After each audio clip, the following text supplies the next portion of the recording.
আজকে শোল মাছ দিয়ে আলু, ফুলকপি, সিম দিয়ে পাতলা ঝোল করতেছি।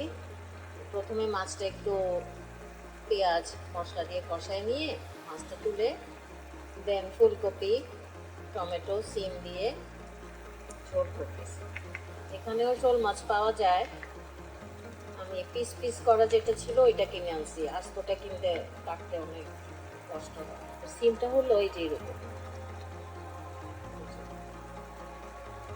খেতে খারাপ না, ভালো। আর এই ফুলকপিটা একদম বাংলাদেশের ফুলকপি, খুবই গন্ধ, ফুলকপির যে গন্ধ থাকে সেই গন্ধটা আছে। ফ্রাই হয়ে আসছে, এখন কয়টা কাঁচামরিচ চিড়ে দিয়ে দিব আর দিব একটু ধনে পাতা।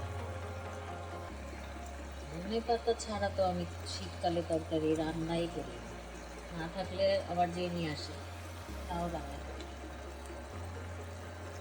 স্পেশালি মাছের তরকারি। কেমন হয়েছে আপনারাই বলেন। অনেকদিন পরে শোল মাছ খাবো। শোল মাছটা মোটামুটি এই সাইজের, আমি এবার মাঝখান দিয়ে কেটে নিয়েছি। তো হয়ে গেল শোল মাছ দিয়ে আলু, ফুলকপি, সিম দিয়ে শীতকালের একটা ঝোল ঝোল তরকারি। আপনারাও রান্না করে খেয়ে দেখেন, মজাই লাগে। সবাইকে ধন্যবাদ।